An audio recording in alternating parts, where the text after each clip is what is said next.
Peptides are powerful and often misunderstood. And we're here to change that one conversation at a time. I'm Dr. Kylie Burton. And I'm Jessica Bricky.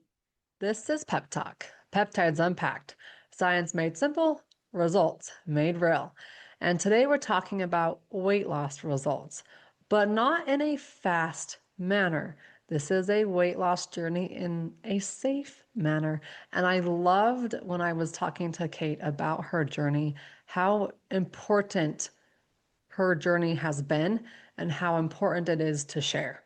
So if you're like, I want to lose weight, just know that if the scale doesn't move in the first week, 2 weeks, 4 weeks, give your body time.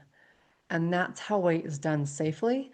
And yes, other people are doing it too because Kate is living proof. So, Kate, welcome aboard. Hi. Now, this is her very first podcast episode. She's being Yes. brave and sharing her story because we share stories and they impact lives. And there are hundreds and thousands of women like you sitting in your shoes who want to hear your story because it's going to empower them. So let's just jump in. I can't remember, Kate, did you ever get a diagnosis of PCOS? No, I've never been diagnosed with that. I wouldn't be surprised if I've had it. I've had lots of different health things over the years. I'll just say I stalked her on Facebook. Yeah. She's a neighbor of mine.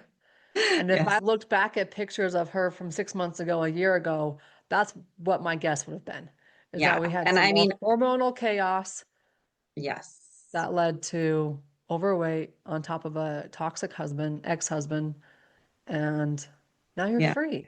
And you're like, I would have never imagined not seeing you 6 months ago versus seeing you now, the difference, unless I went and saw those quote before pictures. So Yes. And congratulations honestly, on where you are. thank you. It's been a really long journey for me too. This has been struggling with weight my whole life. I got diagnosed with thyroid disease when I was 10 years old, which is really young, especially like Very this young. talking 20 years ago, 20 something years ago, almost 30 years ago, and very young. So I've dealt with hormones and autoimmune disease my whole life and struggled with weight ever since then, on and off. Before that, I'd always been like a really skinny, energetic kid. I I don't know, I feel like I was always pretty normal through high school, like middle school times. I had knee surgery on both my knees when I was a senior in high school, and then 6 months later, and I gained a lot of weight, lost a lot, but it's just always been up and down. But like at my heaviest, I was like 250-ish, maybe a little bit more pounds. So like I've been a lot bigger and struggled. At that point, I was married. We'd been trying to have a baby for about 5 years, couldn't get pregnant, gone in and tried different medications. I had a doctor who was like, honestly, you need to lose weight. Like right now, you're just not healthy. At that time, one of my best friends had gone to Mexico and had gastric sleeve surgery. So I went with her. She was a nurse, as a nurse. She's an RN. She went with me and I did that. And honestly, that was a great thing for me. I lost about 90 pounds and I got pregnant 6 months later because it was really fast and it wasn't like I changed portion sizes because I couldn't eat that much. But as soon as I got pregnant and I had problems with my pregnancy, I ended up having to get a feeding tube and that stretched my stomach back out. Oh gosh. So had my babies, gained weight back, still in this really hard marriage, got divorced. And I was like, okay, I need to do this for me. And I started losing weight again. But then about a year ago, I was back at about 200 pounds. And I was just like, I can't sit here and not do anything. I need to be healthy for my girls. I need to be healthy for me, be the best version of myself. And I'd been Can I, going to, can I interrupt you for one yeah, quick second? go Because for it. before we get into this last year, I feel like I want to go back into your story just a little bit more, if you don't mind. When you talked about going and getting the sleeve done, and then you had complications, you had to have a feeding tube because you weren't getting enough nutrients, or was there a problem with the sleeve? No, What it wasn't prompted with that? the sleeve. So I ended up getting hyperemesis. So totally separate from gastric sleeve. I just get really sick. I throw up my whole pregnancy to the point where I was losing too much weight in the pregnancy. My baby wasn't growing enough, and they had done IVs, and I had gotten a PICC line. I had IVs at home, and I still just wasn't getting enough. I was so dehydrated and malnourished that I needed a feeding tube. When So you did the sleeve, obviously your portions changed, like you mentioned, but did your relationship with food change? Did the types of food that you were eating change? no, I was eating smaller portions of whatever I was eating before. Okay. And honestly, being in the relationship I was in too, he resented that I got the sleeve because he was still eating a lot and then I couldn't eat a lot. And then there was conflict there. So it was just, I wasn't in a good place with food yet. I still don't regret doing that. I'm glad that I did it because it helped me be able to get pregnant and have my babies. But it wasn't until I started going to a functional health doctor and working on my hormones first and getting those under control and figuring out really what was going on there. And I had gone to him for over a year before I talked to him about doing weight loss medication. And I was like, okay, I need to do something. And before I had started weight loss medication is when I started really being like, okay, I need to count macros. Nobody wants to do that. It's not fun. It's not exciting. But, and it's really hard at first because it feels really overwhelming, especially when you have a life going on. Single mom, two little girls. I have my girls full time. I'm living with my parents. One more There's thing on your lots plate going that you now on. have to manage. One more Yeah. thing. But like I was able to do it. And I did it slowly. I was like, okay, first I'm gonna focus on getting my protein. I can't handle carbs and fats yet, but I'm gonna focus on getting protein. So I started focusing on that. Okay, I need to be getting this much protein. And then started doing the other things. Okay, I can cut back on carbs because I'm not hungry as much, especially once I started taking my medication. It helped so much because I was like, okay, I got to focus on protein and do it that way. So you were working with a functional practitioner that was helping you determine your macros are skewed. We Yes. got to get that right first, which I love that approach because when I talk about peptides, which I'm assuming that's where we're headed here, and that's what we're going to talk about, there's two trains of thought. One is there's the people that are already walking the talk, right? They're doing all the right things, they're eating the right things, they're getting the sleep, and they're still not able to move the needle in their body. And then there's people that really don't know how to nourish, or their body's telling them other signaling. You want the carbs, you want this, and especially when you're under stress, your body wants that comfort food. So for you to start recognizing, okay, I'm not even eating the same right foods first to see what your body's going to do when it does have the right food is an incredible tool that you started to utilize before the Right. peptides came into your world. Yeah. And instead of going for what was easy, okay, what am I feeding my kids? What can I grab? Easy out the door stuff. I was like, okay. And honestly, my mom had started before me. So she's lost a lot of weight just changing her diet and doing macros. And so watching her do that and see how she implemented that in her life, I was like, okay, if my mom can do that, I can do it. And we live together. So I'm like, okay, show me how you're doing this. I think honestly, the biggest thing is having somebody help you and teach you what to do. Because if you're doing it on your own and you're not asking for help, it feels so overwhelming because you're just like, I don't know what to do. How do I do this? Having my mom help me, having my functional medicine doctor who's okay, here's what your macros need to be. This is what we're doing. And like, I'm taking medication as a tool and it's helpful, but like, we need to teach you how to do it so that eventually when you're not taking it or when it changes, you can sustain it and it's a lifestyle change. And That's ultimately what we need, right? We need to make sure that you're putting the right nutrients in your right. body. And I like to talk about peptides in terms as maybe they're the spark that starts the fire Yeah. and get you going on your own again, or maybe it's the Right. fuel that you need because the fuel's not in the tank. And depends on everybody's a little bit different with where they are in their life and in their journey and what they need and what that future looks like. That's the number one question I get. Do I have to be on this for the rest of my life? And the answer before we go to your story is, I don't know.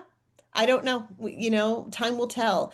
So you Yeah. started, I'm assuming then you're making all these changes and then your functional practitioner just said, okay, it's time to start trying You know these what? med. He didn't even bring it up.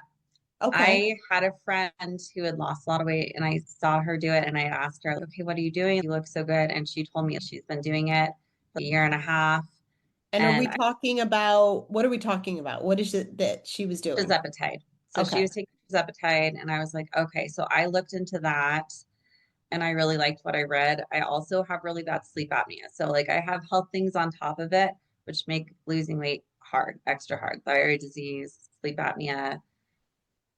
I have lymphedema as like a complication from my pregnancies years ago that I just have forever now, right? So I was like, okay, like it helps with sleep apnea. Like they're showing in studies, it helps you not be hungry all the time. So I asked him about it, and he's, yeah, I feel comfortable. You made these changes, you're starting. And like when I made these changes, like I wasn't making big changes. I was doing it really small because I was overwhelmed, and I was like, so I had lost probably like 10 pounds on my own. Hadn't lost a lot on my own, but I was trying, and he's, yep, let's do it because you're trying. And I think that's the thing too, because like a lot of times where we get stuck, we're frozen, right? We're like, I can't do this. It's impossible. This goal seems impossible. And we're so used to instant gratification nowadays too, that we're like, okay, if I'm not losing weight like right away, like it's not worth it. Sure. But I was like, okay, I need to go into this knowing like this is going to be a long process. It's going to take a long time. And he was really good about that. You're not going to see any changes. You're not going to really feel any changes for months. That's But key right trust there. it. Right. Months.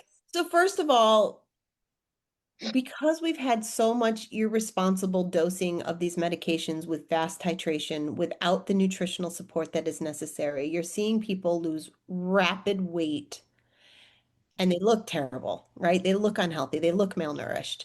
But because we've seen so much of that, people have this expectation that I'm going to start doing the shot and I'm going to lose 30 pounds in the next 6 weeks. This is the mentality that we have Yes. built. And the Yes. reality is, your body needs to feel safe. Yeah. And it has to have time for these things to start, this messaging to come on board again and start signaling the right way. So some people might respond right away. Some people could take months. I love that he gave you that heads up. Hey, this It was this might so take time. awesome. He is awesome. And he gave me the analogy. He's, think of yourself like a grape. You're nice and you're plump, you're juicy. We like a good grape. If you take this right away, you're going to shrivel up and be a raisin. Raisin. And I don't want raisins out there walking around. Okay. You represent me. I don't want you to be a shriveled up raisin. Like lose it The slow so that podcast you're still episode. a grape. We want a grape, not a raisin. Exactly. You That's the want to be a title. grape. You want to be juicy, right? So I was like, okay, take it slow. So that's, I tell myself, okay, I'm a grape. I'm a grape. I'm not a raisin. I don't want to do that. And it's been good because it does play with your mind losing the weight. Because at first, because I was on it, I've been on it for a yearish, and About a it year. took a while. It's gone slow. And so at first I'm like, this isn't really working. And then it started working. I was like, okay, it is. And that's when you start feeling the motivation and stuff like that. But like, How far in did you go before it, quote, started working? I feel like it probably was about 3 months before I was like, okay, I've lost like 10-ish pounds. Okay, like this is working. Like it was slow. It was slow at first, but I was making those like small choices of what am I eating? What am I moving more? And it And there's felt good. probably other things like inflammation was changing for you in that 3 months, but you weren't necessarily seeing it on the scale at this rapid weight loss. And honestly, my inflammation is huge, like a huge part of it. So I go to a Blood sugar lymphatic balancing. specialist. Yeah. And she, because my lymphedema is in my leg, and she measures my leg every 3 months or so to see where I'm at. And over the last year, it's gone down so much, which is huge, like a huge thing for me because, like with lymphedema, you can't ever fix that. Once you have lymphedema, those lymph nodes are broken. But you can do things to make it better, right? But Support losing that. has helped so much. Yeah. The telemedicine company that Kyla and I work with, they send out the peptides in 3 month increments and 12-week increments. And a lot of people get frustrated by that. And you are a perfect example as to why that is done. because some people take 3, 4 months before they start seeing change. And if somebody were to say, okay, I'm going to do this, I'm only going to do it for 4 weeks, and nothing happened in their mind, even though things are happening internally, but if they weren't seeing that result on the scale, if that's what the only thing that they were chasing, they would give up. They would say, forget it, I'm not going to do this because it's been 4 weeks and I'm doing this to myself and it's not enough. But the reason we do it is you've just laid it out so perfectly. Plus, you were under obviously an enormous amount of stress coming out of a toxic relationship, changing your living environment. You had two small children. Yeah, Your body and everybody else's stress that is listening to the story, it may not be that exact same thing, but it's their version of stress. And when the body is underneath that kind of stress, weight loss, it's protective. Holding on to that, it's very protective. It is not going to, regardless of the peptides that you're putting in, want you to release that right away. It needs to feel safe and nourished it does. before it's going to allow that. And to be honest, I've been divorced for 5 years. So it's taken me 5 years, 4 years, if you want to say, when I started taking the peptides, to be at a place where I was like mentally able to click in and be like, okay, I'm good. Things are good. I can do this. I can focus on like myself and trying to be the best version of myself I can be. But it's hard. Everybody's going through something, and everybody's heart is hard. You can't judge one person's heart and say it's harder than somebody else's. We all have our own thing we're going through. And so I think giving yourself a lot of grace too, because we expect a lot from ourselves. Okay, I'm going to take this medicine. It's going to work really fast, and I'm just going to do it. Even if I have side effects, I'm going to push through it. And it's no, give yourself a second, do it. So as long as you're doing it and you're making those steps, it's going to work. Trust the process. Yeah. I Because think I've that was seen really, friends who've done it too, sorry, and they do it too fast, too soon, and they stop taking it after a couple of weeks because they're like, I felt sick, I didn't like it. And I I'm was like, just going to say that. too much, too soon. Give yourself a chance. Give your body a chance. You totally hit on that. We just push through. I think as women, especially, we are really good at just saying, I'm okay. Everything's burning around us, but I'm okay. I can do this.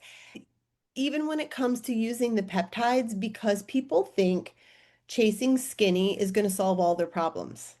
Right. Right. And listen, there is a component to when you don't feel good in your own skin. There's a confidence factor that is missing. There are, and obviously inflammatory issues that losing the weight will help many different things, whether it's mental wellness or our physical body, whatever. However, just because we can doesn't mean we should. And so ignoring those symptoms of nausea and constipation and not feeling good to chase that skinny is not the right way. So you hit on that perfectly. Watching other people push through those awful symptoms, it was a sign it was too much for their body and they ignored it. And I felt bad too, because I was like, because I went so slow, I was like, I never had any of those symptoms. I've Yeah, that's what I wanted to never, focus on is like you went so slow that you never had the side effect. I just wanted to focus on the low and slow and how so many people they want it now. They inject way too much in their body and they're like, I felt like crap. I don't like this thing. It's not going to work for me. It did terrible things. No, the dose was wrong and possibly the sourcing too. But talk more on that journey that you had, the low and slow, and how long it took you, and how you've just stayed steady and been in the game and just trusted the process. I did. I did it really low and really slow. I didn't change my dosage for months. I just did it and I was consistent. I have a timer on my calendar every week and I did my dose. And so I never had any side effects. I never felt sick from it. And like slowly over time, like I was like, okay, you know what? Yeah, I'm realizing like I'm not hungry. The food noise, like I'm not feeling like I need to eat just to calm the world down around me. And I think that was the biggest thing. And it's hard because it kind of messes with your head, right? Because in your head, because it is going slow, you're not seeing the changes as much. And then you run into somebody 6 months down the road and they're like, oh my gosh, you've lost so much weight. How did you do that? And you're like, have I? Because it's been slow. And you're like, I just see myself every day, but like, thanks, I'm trying. Like, I'm working hard on this, but like, it's a long game thing. But that's what you want it to be. You want it to be a long game. So you're changing your lifestyle forever so you can be healthy and feel good. Because that's the So whole reason. I'm to focus. assuming then when you say that you've been more working with a functional practitioner, I'm assuming you've been more in the house of a microdosed approach. Yes. Yeah. Okay. Yeah. So that's what is, I think, important for people to understand. And won't get into the actual dose because that's it's very body specific. What your Yes. microdose is different from what my microdose might be. But the point is listening to those symptoms. If again, if you're nauseous and you're constipated and you don't feel good and your energy is stinky and you have zero appetite, it's too much. Right. Because we naturally every time we naturally make GLP-1 and GIP in our gut every single time we eat. Now they're short-lived, right?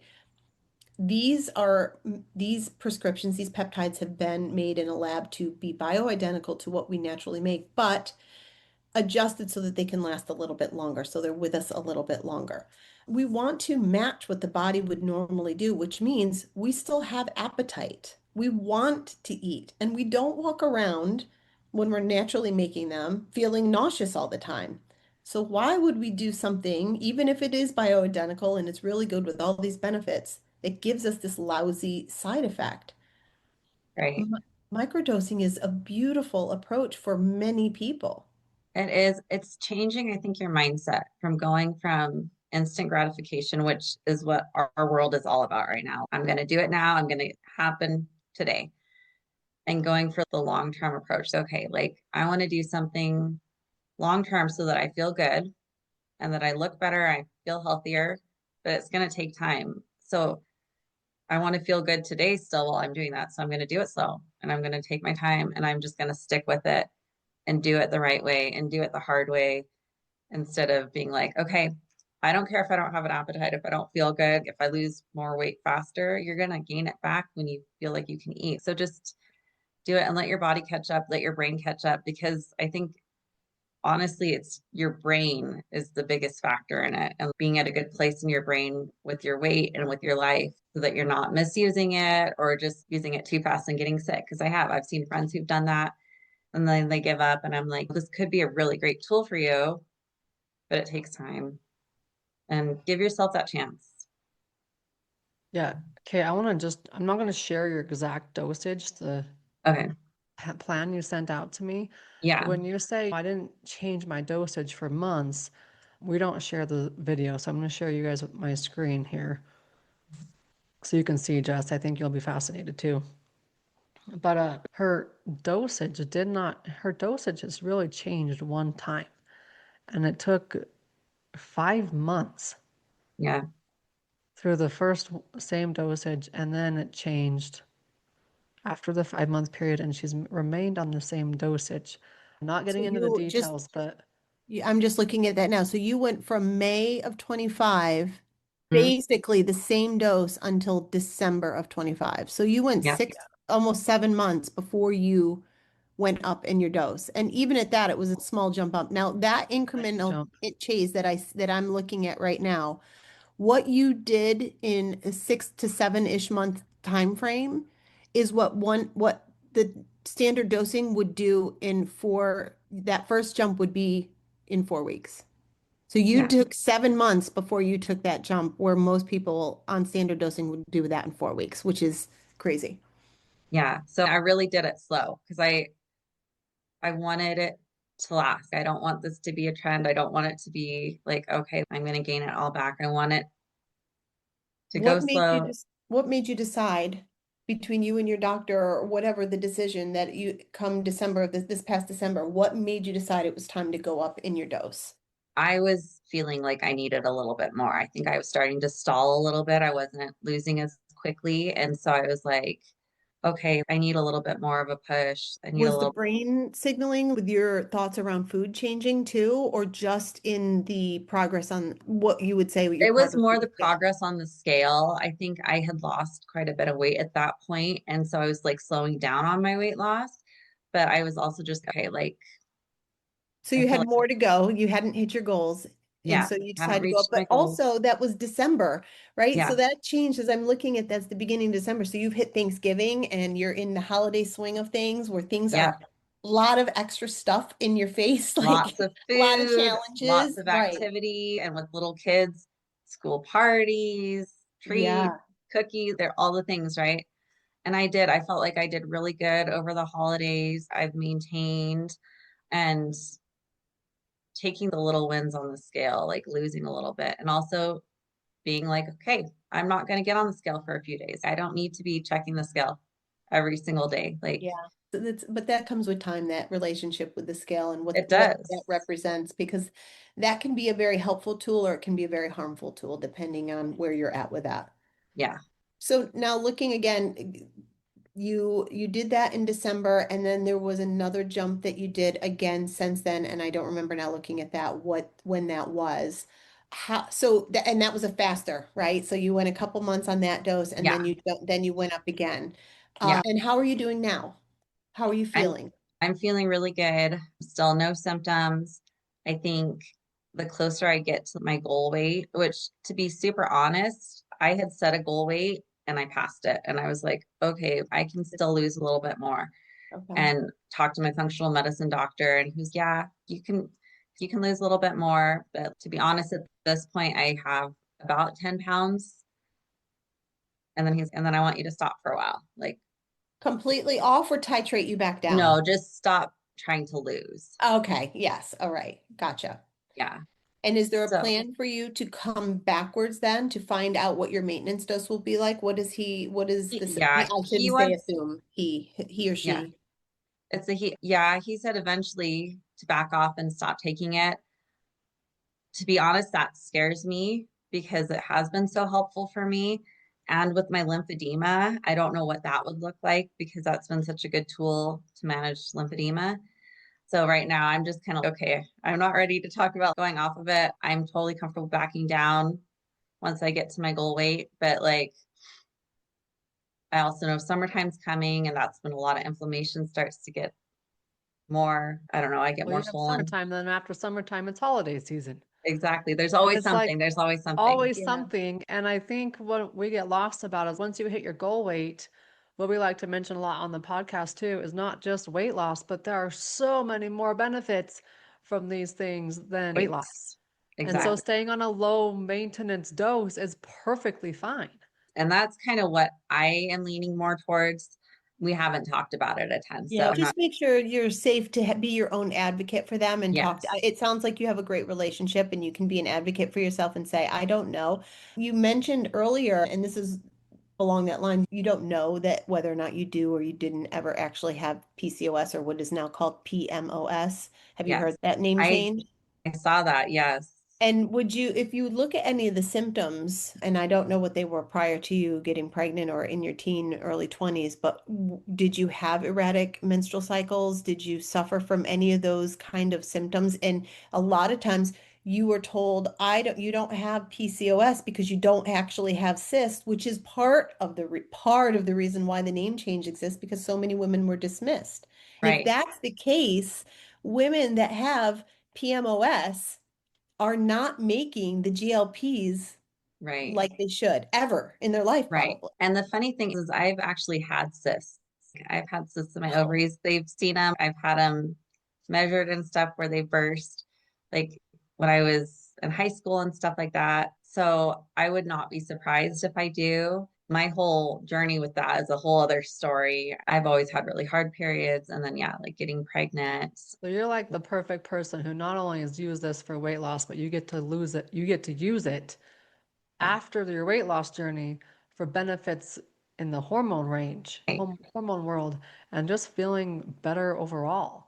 I I mean, I've do. got I family feel so members much who are better. taking it for cardiovascular and kidneys and liver. And it's like, I told a friend who just started it, I'm at size 14, this is not okay.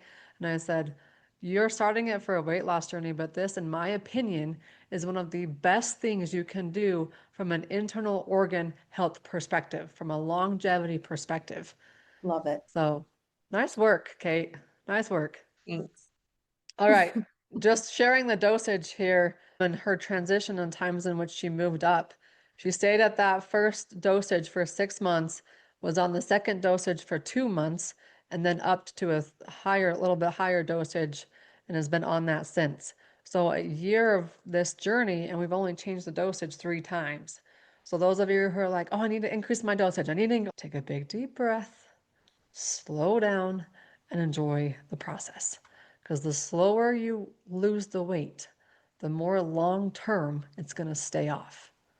Right. In my opinion, there's got to be some research to back that up. But if I say a Give statement yourself like that, I grace. should probably caveat it.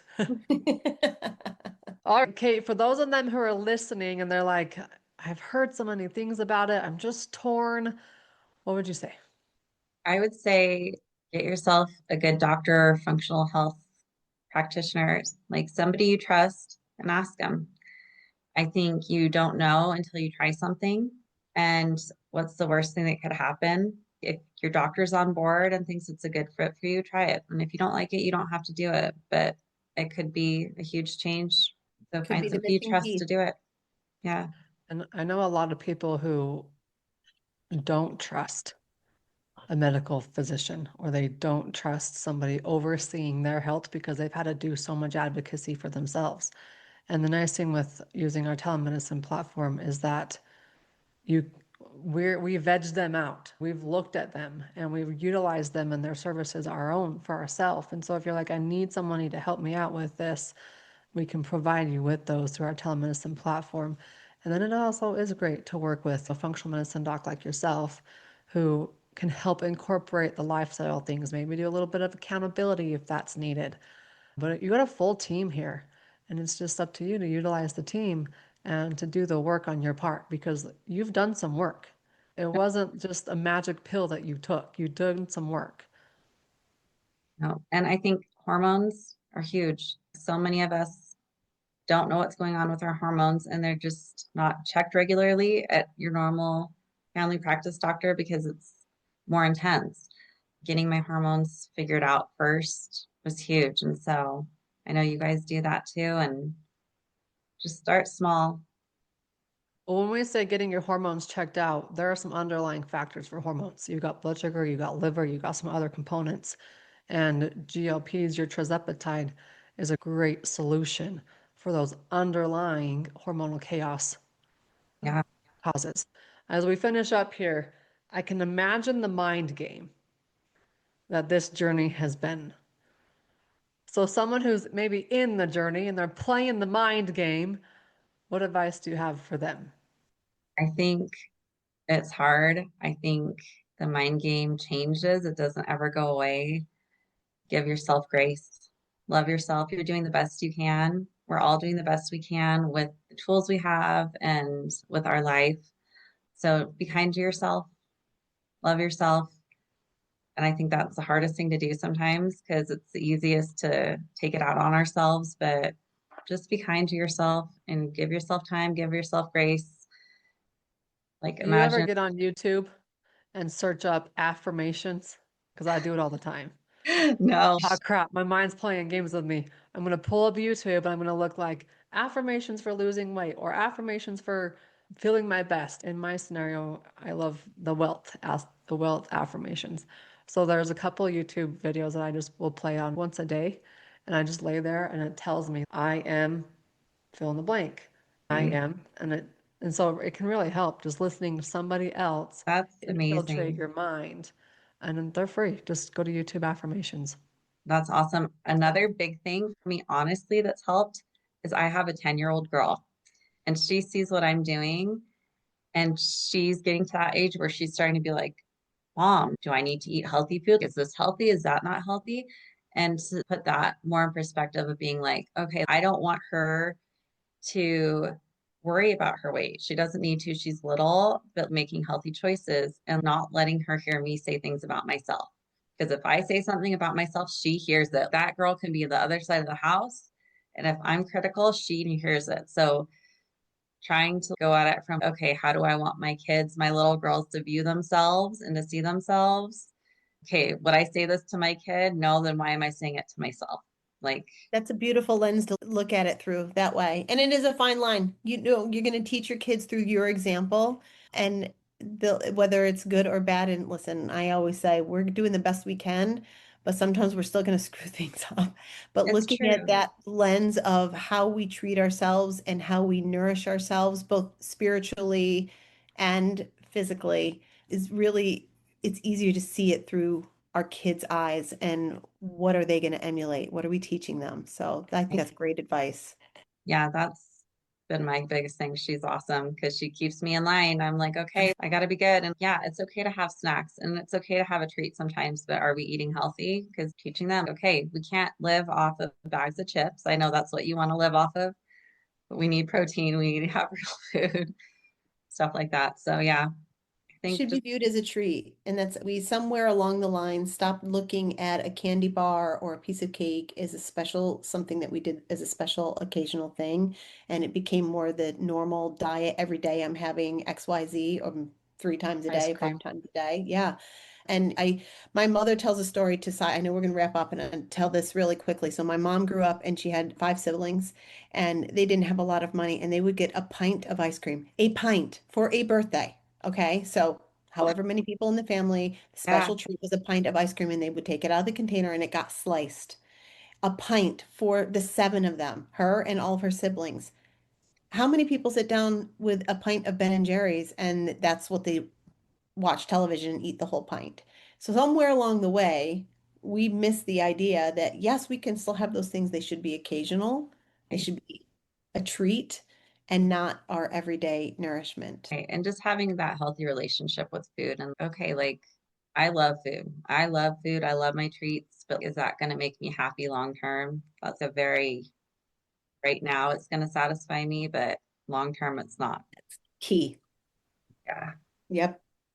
All right, Kate, thank you so much for being willing to share Thank your you. journey and to really let people know, go low and slow and trust the process, because that's really the goal is go low and slow, trust the process, let it be a long-term thing, not a short-term quick fix. And that's why we see all the negativity around these things, because people treat them like they're a short-term quick fix when they're not. All right, Jess, where can I learn more about you? Absolutely. Come and find me. Follow me on Instagram. I am jessb.talkshealth. Right there, you're going to find more education, how to source peptides safely, all of the things. And if you don't want to do that because you're not on the socials, you can come and get me on my website, which is b2bwithjess.com. You can find me and how to get started at drkylieburton.com. This is Pep Talk, Peptides Unpacked. See you next time.